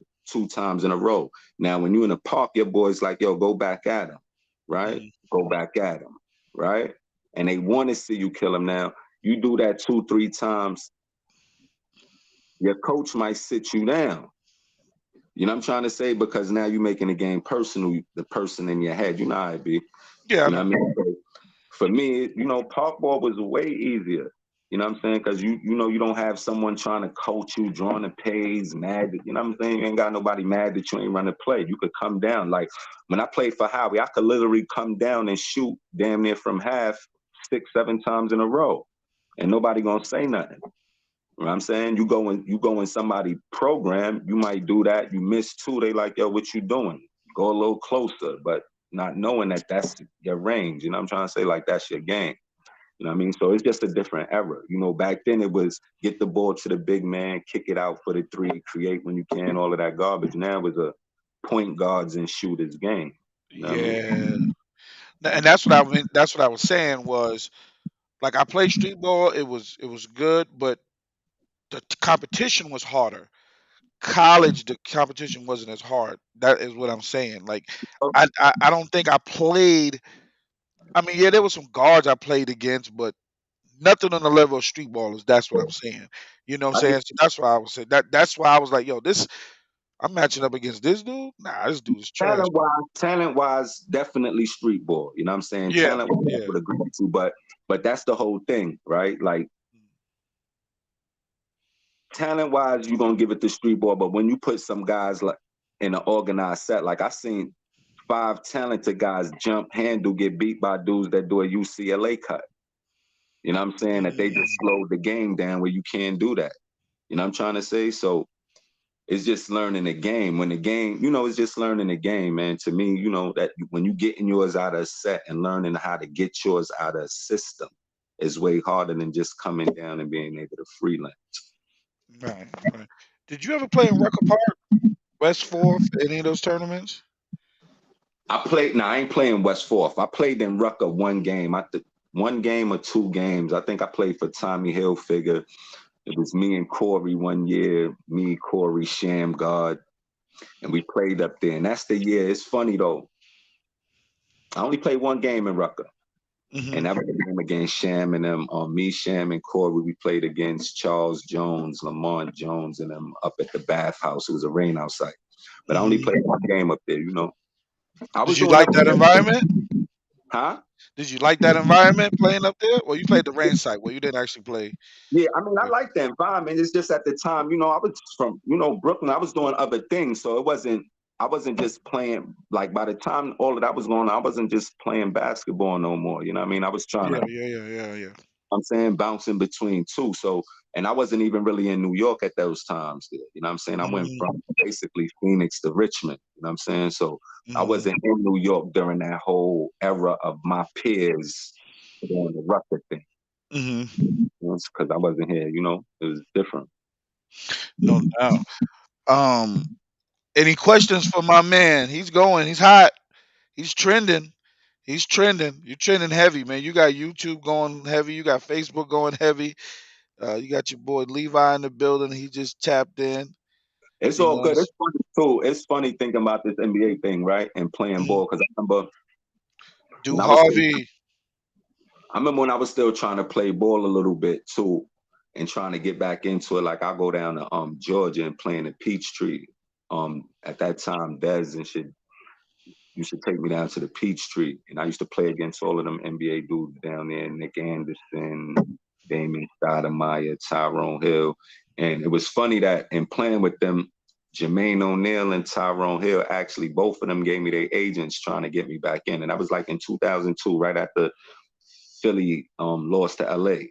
Tyrone Mhm. Hill gave his agent, Jermaine O'Neal gave me theirs, but they wanted to send me to some CBA, some Sioux Falls, something. And then when I thought about all the workouts, it was just different. When I thought about working out for CBA money and the D League money and all, I just knew it was over. You know what I'm trying to say? I wasn't. It was over. Why you didn't want to do that? That's wasn't that was that the NB like the NBDL or the G League at that Yeah, time they that had you was D trying to League. get back in? Yeah, remember I was in Richmond. So in Richmond, you had the Richmond Rhythm. Ralph Sampson was the coach. So when I started out there, I was out there playing against everybody. Everybody like, oh, you should start here. But I was doing other things, and Yeah. like I said, I had kids and things like that. So basketball was there, but it one foot in, one foot out type thing, and too much stuff going on. You know what I mean? Did you feel like it was just you had too much going on, or you just wasn't motivated no more to do it again? I mean, it was just too much. It was a lot going on, man. Like I said, by Okay. the time I Yeah. was 23, I had three kids. You know what I'm Okay. saying? Anybody that got kids, I was a baby with three babies. You know what I'm saying? So Hmm. it made it a little tougher. You know what I'm saying? And then just trying to live and survive and enjoy life as a young man. You know what I mean? No question. No question. Do you? I know you guys. I know you got a really good story, a basketball story for me, man. Don't be holding out on your bro, man. Don't What's don't good? don't Like hold. what? As far as I what? don't know. I don't know. What's Playing good that somewhere. guy is that Yo, I learned that I ain't have some friends one day. We played Nike One. This is the only good basketball story that I got. We played Nike One for the first time, Wingate Park, and it was a dude. I never saw Nike One play. I ain't used to come watch their games and nothing. I knew Junie, I knew Charles, knew Lamar, saw them play, right? But I didn't know this kid Dean. So we playing Nike One. We on the court, not by the school, but the bottom court, and Cass guard and Junie. So I know Junie like to do this little crossover before he take off. So I'm like in the middle, trying to hedge between this dude Dean and trying to wait till he cross over to try to rip him. And what he ended up doing was throwing a lob to this kid Dean. So I ended up backpedaling, and I think I nipped it, and he bobbled it and banged it, and then people that I thought was my friends ran on the court and was laughing. So that's the only story I got with ball that I mean like that was detrimental, that because that's the only thing that really like hurt. That hurt. Yeah, yeah, that hurt. Yeah, in your own neighborhood, you get dunked on. Yeah, yeah, you're definitely right about that. That's the only thing. And I ain't know he jumped that high. I still ain't see it. I just heard it. So I ain't even see it. I just heard it. Archie said he heard. Archie said he remembered that. Yeah, it was hard not to. Right? um, we got a question. He said, "What was your thoughts of little Chris Velez from Rogers? He always took your advice, got him to stay at Bishop Loughlin, then Morgan State with you.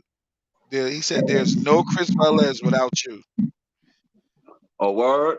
I didn't know that I meant that much to Chris or did that much or said that much to Chris that inspired him. I didn't. From time to time when I saw Chris, he always give me the big homie thing and like, yo, Arch, I look up to you. But he never personally told me, anything that I told him. You know what I'm trying to say? So, Mhm. that's just how I go. As you learn, you try to say another word to encourage somebody else. You know what I mean? To hopefully it inspire them to do what they want to do. You know what I mean? Yeah. Well, like I said, you impact people in ways that you probably don't even realize it until they actually say something about it. You know what I'm saying? So that was just one way of him saying, you was the reason. That's what's up. That's love. You know what I'm saying? Yeah. Um, he said, "What's the most he dropped in a game?" I think he already said that. I think you said you dropped 30, 36. It depends. I It think depends college on, you said 36. I know the park was yeah, 50. college 31, Salem 55. I mean, it don't matter because I ain't getting no money from it. So, Right, it right. don't matter, you know what All those points ain't get no bread out the I situation. mean? Yeah. Right. Out of buckets, no bread. You know what I'm saying? Chris said he still owe you a football game at MetLife. I ain't fucking with Chris with that football game. He said he still owe you a football game. All Uh, Levi said, was Lexi your coach at Salem? No, Lexi wasn't our coach. Larry was actually our coach at Salem. Lexi was coaching. If we was playing D, I think Lexi was coaching the C division. I think Lexi was coaching the C. I think he was coaching Headley Moe at the time, or if I'm not mistaken. Nah, but Larry was our coach over at Salem. Yeah, Bags just said it too, Coach Larry. Archie just said he never forget you told him if you nicer than him, you got to get 40 on him. Huh? I'm trying to figure that one. Arch, are you saying that if you were better than him, that the only way you'd be better than him, he got to get 40. You got to get 40 on you. So he's trying to say he got to get 40 on you for him to be better than you, which that Yeah. probably wasn't happening like that, right? Yeah, so I guess he ain't better than me yet. Right. That's what I'm just saying. He ain't get the 40. You know what I'm saying? 40 yet. Yeah. Oh, okay, okay. That's what he was saying. You gotta get that 40 piece. You know what I'm We gotta saying? get that 40. Yeah, we Um, had a lot of fun with ball, man. Shout out the Leffords, man. We did a lot with that little pup.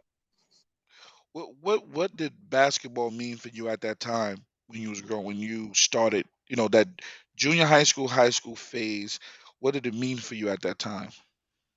I mean, basketball was, the outlet, everything. You know what I'm saying? Everything. Basketball was everything. After, when you in school, I remember when I used to go to Irvin.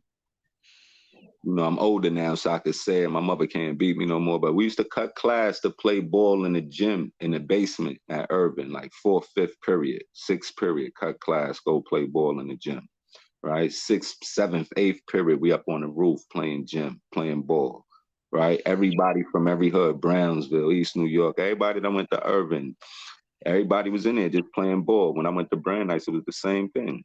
Cut, play ball. We in the gym. After school, where we at? We in the park, play ball. So, I mean, basketball was everything. That was the outlet. It kept us out of trouble, kept us in shape.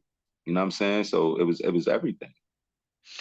Do you think basketball is different now from then? Yeah. As far like on what level? I NBA, college, what? I would say on just a youth era, meaning how seriously we took basketball back then, or any sport, to now, how seriously some of the kids don't even take it. You know what I'm saying? Like you said, you made a comment. I was just trying to make sure I didn't have to have my mom's pay for college. So we did everything possible. Now it's almost like these kids are being given stuff. You know what I'm saying? How do you feel about that? I mean, it's just a sign of the times. I mean, we grew up in a different time. Like we ain't understand our parents ever. They ain't understand ours. We not gonna understand, everything that's going on in this time. But as far as the ball, I just think a lot of players now, a lot of I don't know, parents, I guess, trying to mold them to be NBA ready or whatever, college ready early. I mean, some players take it more serious than others. Is it depend on what you want. So you got some kids, some players that take it seriously, just as seriously as we did, and you got others that play with it. It just depend on the kid, just like us. You know what I mean? Around us, you had people that played with it, and you had people that took it serious, even in our era. You know what I mean? So it's just the same thing. Mm. What he said if not going to Brandeis High School, what was the other option? Well, he said, did you have I any other don't. options besides Brandeis? I was in Irvin, so it wasn't really no other Yeah, option. okay. There wasn't no other option. It was Brandeis. That was it. Yeah, he said he didn't get those options early on in the interview about no private schools. He hate the fact that he didn't get those options to go to private school. That was just somebody just asking that question, like, other than Brandeis. So they didn't know you went to why he just just joining in the Yeah. conversations. So anything else you want to touch on, my brother? Because I don't want to hold you too much because I know you're doing big things. You know what I'm saying? But I'm good, Al. I mean, anything else you want to touch on? Anybody want to ask me a question? yeah, We yeah, yeah. I definitely. just LP. Everybody keeps saying he tipped that dunk. Anything? Any other questions? They say he tipped that dunk. Any other questions we got for my brother, man? Because I know don't send me no messages saying why you didn't ask him this. Yeah, get it out on the table. Let's get it out on the table. Well, we got one in here. So, what NBA team right now do you think your game would fit for? If I was That's in what the Golden State, let's let it go. Let's shoot. if I say you'll fit perfectly with them shooters over there. Brooklyn right now, let's shoot. Let me shoot. Man, okay, okay. Well, that's obvious because you definitely want to be on a shooting team. You ain't gonna be on no team that just want to be doing all that dribbling. Uh, Somebody asked how much you average your senior year in high school. My senior year in high school, I think I averaged 18, something like that. 18 point something, 18.7, something like that. 18 point something. Ooh, Like 18 again. 18 a game is senior year. There's dudes who can't even get 18 in the park. Yeah, but we had a good team, man. Like our team, honestly, we had in high school, I think we had four guys that were scoring in double figures. I know it was myself, Corey, Al, Walter. And that's what made the team good. Like everybody got the ball and just tried to get busy. So we really had five guys that scored in double figures every game. You know what I mean? Nobody was chucking, nobody was considered the man, none of that. We just played ball. Whoever had the most had the most. It wasn't no plays really designed for no particular person. You know, whoever got the ball was a couple plays, you get it out the play. We press and we went hard. But we had 5 guys that averaged double figures though. Mm. Um, there's a Nick. They said Nick Van Exel story. How you went at him? You went at Nick Van Exel? Who at Nick? Nah, I ain't never get a chance to go at Nick. I don't think I was ready for Nick to quit. But with that offer with Cincinnati, he was the guard there at the time. So if that Oh, okay. That's what he was saying. Okay. then I probably would have been backing him up or something like that. Because I know from seeing Nick, I probably wasn't ready. He would have made my game probably better at that time. I mean, but nah, I never went out with Nick. Yeah. Some more questions. What was your experience like at the Phoenix Suns camp? Like, overall. I know you took things away from it, but what was it like? I mean, it was just a great experience. You know what I mean? Like, driving up to I think at the time it was America West Arena, having your own locker, your own kicks, your own jersey number. I think my jersey number was number 2 at the time. Mhm. And everything, the whole experience, you got, like I said, you got your name on the locker, you getting in the jacuzzi, you getting the rub downs, everybody treating you right. You know what I'm saying? Mhm. At the time, I think they had a restaurant, not even think, they had a restaurant. It was Dan Marley restaurant. So, after the games, we'll go down to Dan Marley restaurant. It'll be me, Steve Nash, you go there, eat for free, like everything on the house and shit. So, you kind of living that, kind of getting adjusted to that kind of life. You getting your little fake per diem and flying out. So, I mean, it was just a good experience, man. I wouldn't trade it. Playing in front of that little crowd up in Utah for the first time, being in that arena on the floor again. It was just a good experience all around, man. Good memories. Somebody had asked if you played against Kevin Johnson, Jake Kidd, and Nash. I think you said you played it with Nash, right? Yeah. Yeah, Nash was on the Rocky Mountain review team, and like I said, that was his second year. And we played in practice. J.K. came through, played like 1 or 2 games, telling us to slow the game down, and that's how advanced he was. He just telling us to slow the game down. We already going as slow as we can, so so yeah, we played against Jay. Jay was in there in practice a couple times. Mike Bibby, like I said, Stevie Jack, Nash. Couple other players that was trying out, you see on the roster who was there trying out and stuff like that. So, you know, yeah, they was there. Another question there. What's the word? What's the word? What's the word for the youth playing ball to get to the next level? What's the word as far as what focus? Mhm. I mean, is everything is to get to the next level is just preparation and focus. If you just keep focusing and don't lose focus with everything that could sidetrack you and keep working on your craft, when the time come, you just grow into it. What I'm trying to say is just you just walk right into it. That's usually what happens. You just got to prepare yourself. Unfortunately, I think for us, we didn't really have a lot of people that had around us with the background to prepare us. You know what I'm saying? And I think that's something that's available to more kids now than it was before. Before you might have only had like Riverside for us. You had Riverside Gauchos, maybe Tiger Ball, but Tiger Ball couldn't afford to make you travel and play against the level of competition that Riverside and Gauchos could. But now those kind of AAU teams and shit is more prevalent. There's more of them, you know what I mean? So they get a lot more opportunity than we Right. did. You know. Hold on, I got some other question. Did you ever answer the question? What happened at the Phoenix Sun camp? Did they ever bring you back in, or I did you kind of just? took another situation where I kind of stunk that shit. I stunk that up too. You know what I'm saying? At the time, like I said, all the moments when I had a little opportunity, a great opportunity, it was so much going on. Like even now, you got so much more in your mind. You can't really focus on a game like when you were a kid and all you gotta do is come home and worry about homework. You know what I'm saying? You got real life going on. So the game is just different. You got other worries on your mind where that jump shot just ain't smooth no more. You know what I mean? Like it just wasn't smooth no more. I started losing the love for the game. And once I started losing the love, I just ain't really want to play no more. Nah, I respect that. Uh, I don't know if you answered this one, but it's another question. What what would you have done different as far as basketball choices after high school, as far as school choices? After high school, as far as school choices, I mean, my choices would have had to been done in high school, not after high school. You know what I'm saying? The choices was, like I didn't apply myself the way I should have, you know what I mean, academically. You know what I mean?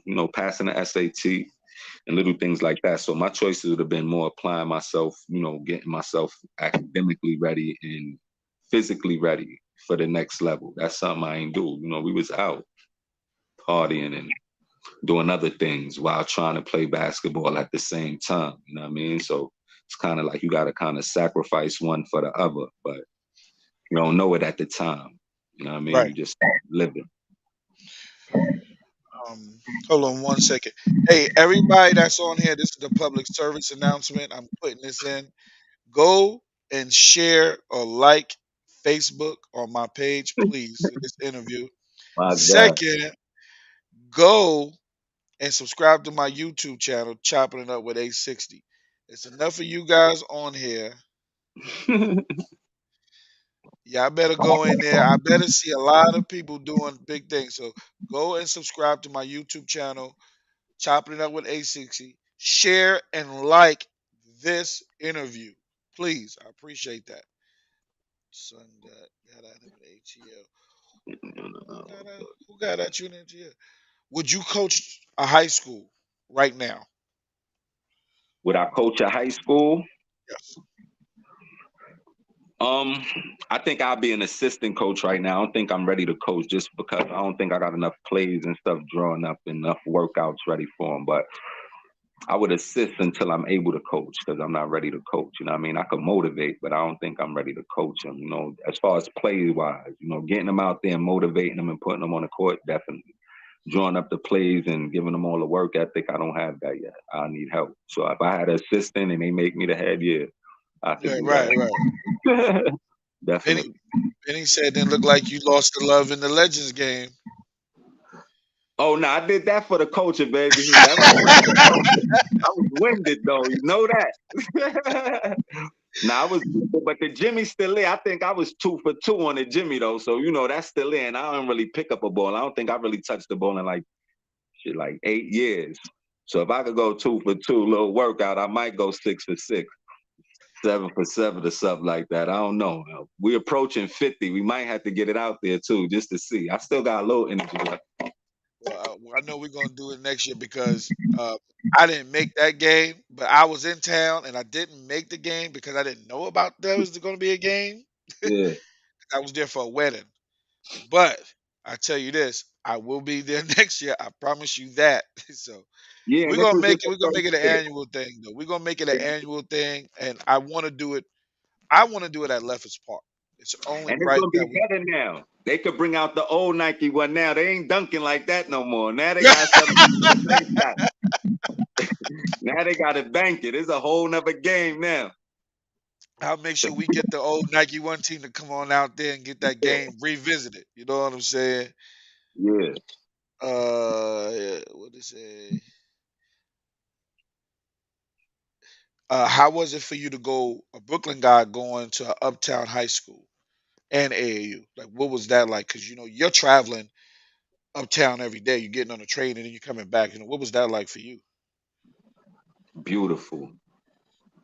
Like, I Mm, mean, I enjoyed getting out of Brooklyn at the time. You know what I mean? That's the reason why I kind of chose the Manhattan school other than the girls. But it was cool, just getting up that early, going to Brandeis, just getting away from Brooklyn gave me a little time on the, keep to my own thoughts. I was away from the neighborhood and all kind of distractions, really and truly. So, all I had to focus on really was ball and school. I focused on one more than the other. Basketball worked out academically. It didn't, but it was good for me to get out of Brooklyn. Super good and get away from everybody. Super good. that's what's up. Jaden, what's up, Jaden? My son Jaden up checking. He checking in. No, he checking in. So it looks like nobody got any more questions. Anything you want to touch on, my brother? I don't want to keep you Now because that's it. Just stay tuned to the Swift movement, man. It ain't stopped, man. It just got paused for a minute, so we're gonna be back in a minute with some hot things coming your way in a minute. So just oh stay tuned. Archie, Mm, he answered that question. Archie, he answered about how he got the Brandeis from the hood. He answered that question. yeah, Yeah, he answered that one. He answered that. He answered that. Because he went to Washington Irving first, Arch. He went to Washington Irving first, then he went to Brandeis. But all that was affiliated through Gachos. Am I correct? I want to make sure I get that right. It was through fact. Gachos.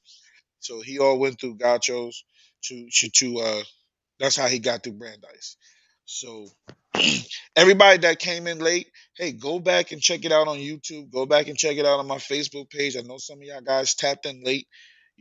Go back and check it out. See how you think the interview was. I love the fact the interview. I really appreciate your time.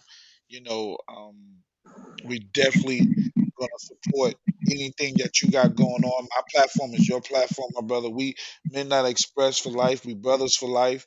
And no matter where you at or where I'm at, I'm gonna always pay my homage to and respect to you for what you've done to this game and what you've done for me personally as a young man growing up in the hood. Like I said, I could never shoot like you, but I know I could jump higher than you. I knew that for a fact. That's So a fact. you know what I'm saying.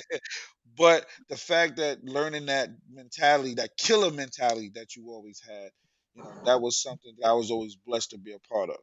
Oh, somebody asked one more question. What's that? Besides Howie, who was your favorite summer coach? I mean, besides Howie, I owe a kind of a lot for to young when I was young, Brian Mariner. B. Um, and the reason why because Brian Mariner, when I was younger, like 12, 13, I think it was like 12, 13, something like that. He used to let me in Mega Evers College. And that's probably why I was a little bit more familiar with that rim. You know what I mean? I used to go there when they used to have the summer youth. And because my family ain't put me in summer youth, I used to go in there and give out the forks and spoons to the summer youth kids. And B used to let me go in the gym and shoot. You know what I'm saying? So I owe a lot to B too for, allowing me to do that because I wasn't even supposed to be in the building. But as a kid, he used to let me in the building and Mega Evers to shoot. Him and Roy. Roy was Oh the yeah, Roy, yeah, Roy Anderson. That's my guy. Yep, yep. athletic director at the time over there. So they used to let Mhm. me in the building to shoot. So, he Shout ain't out to B and a Roy. coach. Shout out to Bezo too. Oh, no question. Did you ever play in the midnight tournament? Yeah, yeah, yeah, yeah. I played in the midnight. Yeah, I played in the midnight. That I was that played. was that was fun. Yeah, I played a couple games in the midnight. I think they said who started averaging more than me in there. Was it you or Twin or Jabbar? I'm not even gonna put myself out there. I don't know. I'll be honest. I'll be honest with Was you. it you? I I don't think even they who's. said you started scoring like 30, like what, 36, 35, something like that. That's because all y'all left. All y'all went to school. You and everybody was gone. So it was no problem. I had to shoot. What they said. Levi said it was gravy. They said gravy was putting up those buckets. Gravy, Oh, right? Or it was Gravy. Yeah. yeah, They they told said me you or him that started. I think after I left, they said you was tearing it up. He was tearing it up, getting like 37 a game, something like that in that tournament. that was fun, man. That was fun. Yeah, but I played the midnight. That was all right. That was across the street. Had to play in that. Oh, this is a good question. See, now everybody want to do the questions. Did you ever play baseball like your father? Baseball was never my thing. Mm, I never really liked baseball. That's not my thing. Nah, I never played baseball. That was my brother's sport. And I mm, I took my brother out of baseball because, just being a little older and this being New York, I knew baseball wasn't the sport here in New York. You know what I'm trying to say? So I mean, it wasn't like if you want, I mean, you nice, but if you was really kind of looking for a scholarship and tension, and then at the time, like I said, influenced my brother to play basketball instead of baseball. You know what I'm saying? He was young, he had some big feet, he had to mm, grow into his feet. You know what I mm. mean? So we knew he was gonna be tall, so kind of It told him was to get definitely tough to play baseball in our hood at that time. You're 100% right. I agree with you because nobody was looking at that as the way out. You know what I'm nah. saying? And you definitely had to be on a different level. You couldn't Right. be average. You know what I'm saying? So you're 100% right. Because me and Yeah. Archie, Cito, we did that thing, and I'm gonna tell you, it was hard sometimes. While y'all was playing basketball, we going to play baseball. You know what I'm saying? So sometimes we had to figure it out. But Yeah. it was definitely Yeah. hard. Yeah, New York is not. I mean, maybe it is. I'm not familiar with it, but it didn't never seem like New York was the element for baseball. You know what I mean? It just always seemed like a bad. I never heard somebody say, "Yo, we going to the baseball game." You know what I'm trying to say? I never, never Yeah, heard that. only in the Bronx, for all the Spanish dudes, you'll hear that. You won't hear that in Brooklyn. Yeah, I never heard that. It was always pick up a ball. So Do Harvey said, "Why you block his shot like that on the last court in the park?" because he had that little one hand Statue of Liberty layup. Man, I think Duhar was the first one I dunked on or boarded or something. I forgot. He was the first. Yeah, he might have been the first one I dunked on. Oh my God! McCullen or one of them. Oh wow! This. See, the questions are starting to come in here, bro. Uh, what was your thoughts on watching Sharon at Xavier? Yo, honestly, when Sherman was at Xavier, I used to tell everybody, yo, wait till my boy get in the game. Watch this. His handle crazy. So the first time I saw Sherman get in the game, they was playing Duke. And I forgot who. Same thing I'm telling you about ripping somebody. First time he got in the game, I saw him at Duke. They was playing Duke. He ripped somebody, and I think he tried to climb up Cherokee Park's chest. And Cherokee Park threw that shit out of bounds somewhere. But I always used to tell Cheryl, man, we always used to be hyped for Sherwin.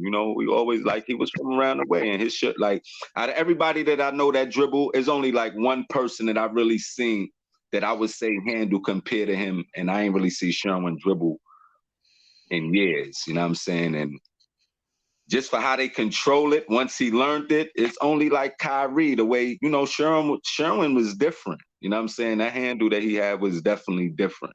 That's a fact. That Yeah, it that was definitely different. that is a fact. His handle. I mean, he was so low to the ground. It was very hard to pick. Oh man, it was just Yeah, but we cruel. love seeing him. Not happy. We just sad he got hurt, and then the coach brought in two players, a point guard and a shooting guard the following year. That kind of X them out. So, you know, things happen. That's how life go. But when we got a chance to see him, everybody was rooting for him. Yeah, yeah, him and Sherwin did play together at Gachos. Yeah, they did. Somebody asked that question. Do Harvey said you ain't block his shot. He said you ain't dunk. He said you ain't dunk on me. Oh, I might have been boarded or something. I don't know. It was something. Somebody said Do Harvey was the only person, the first player I know to bust ass in jean shorts. That is a fact. Do Harvey will play in some jean shorts and some rolled up dream legs and go to work. Yeah, Well, yes, but Sherwin tried to dunk on Leitner. And then they said yes, but Sherwin tried to dunk on Leitner on the break. It was Leitner, I guess. they know. I thought it was Cherokee Park. Oh, man, it is what it is. Yeah. But that's what's up, man. The questions are coming in. That's good. I mean, I think we got a full packed interview. Like I said, is there anything you personally just want to close out? I don't want to say anything while you're doing it. Nah, brother, we good. Just happy for the interview. Keep doing your thing, and just keep an eye out when all of this thing get right, man. Wits, we in the building, the family coming soon. Definitely gonna be on that because I got to get my package together. You know what I'm saying? That's why I was trying to come home and get a package when I get there. Don't worry about it. I got something for you. I I got appreciate something. you, my brother. Listen, thank you for your time. I really appreciate you giving me this interview. It means a lot to me to actually interview my role models, people that I looked up to. That means a lot to me. And I got the pleasure to interview all three of y'all, so I'm thankful that I got it. And Salute to you for what you doing, Al. Big up. Tell us stories, man. We love you for it. Keep it I up. appreciate it, man. I love my family. I love my LP family. I will always pay respect to where I'm from because that's what made me who I am today. And I'm gonna always keep family first, as always. Um, Kenny, stay in the chat while I'm on. I'm gonna lie you off, but stay in the chat, okay? Stay in the chat. For life. Yes, sir. Kenny, stay Going. in the chat. All right, stay in the chat. All right, I don't see. All right, go ahead. Do your thing. I'll stay on. All right, stay on, and then I think you can find a way to look on it. All right, cool. All right, everybody. Who's next, Tim? You? Well, you let me know. Could be you. I'll be in New York next week, so I'm doing my softball interviews, but I can definitely set up a date. You let me know if you're ready. I just want to thank my guest, Kenny Archibald, for joining in, man. I really appreciate him for doing that, man. Everybody know LP for life, Midnight Express for life, Brooklyn for life. My family, man. Like I said, I love Lefferts Park for what it did for me, for what it did for the community. And I'm going to always give back to my community. I do this for fun, man. I don't do this for any type of props or respect. I do this for fun because I love to hear the stories of my brothers. And I think they're untold stories. People don't get to hear from them. You know, we got another champion when that interview come. I'll put that. I'll put that interview up. I'll put. You can go to my Facebook page, but I'll put it up. Um, but we have three people championships same year, and like I said, in the hood they was recognized, but overall they were not recognized. And I don't think that's ever been done, in my opinion. I don't know, people. Somebody can correct me if I'm right or wrong, but again, I'm thankful that I had the opportunity to play with all three of these young gentlemen. For when we get the next interview coming on, he know who I'm talking about. So once we get that one in, then we locking in, and we're gonna stay hungry. LP Roll, Midnight Express Roll, family first over everything. So everybody that tune in, please go share and like the post. If you're on Facebook, if you are on YouTube, please subscribe to my YouTube channel, Chopping Up with A60. You can go back and watch a lot of my old videos, and then we can go from there. I really appreciate everybody for tuning in every week on a week to week basis. I really appreciate you guys. Tell Levi to do an interview. Levi ain't doing no interview. He'll do a Zoom call, but he won't do an interview. You know what I'm saying? Okay, no problem. I'll get it up on YouTube. So again, I appreciate everybody for tuning in. I appreciate the love. Y'all always show me some great support. LP family. See if anybody in town next week. Let's do something. Let's get together. Benny, get them cigars and steaks ready. You know what I'm saying? Let's do something. All right, family. Peace and love, baby.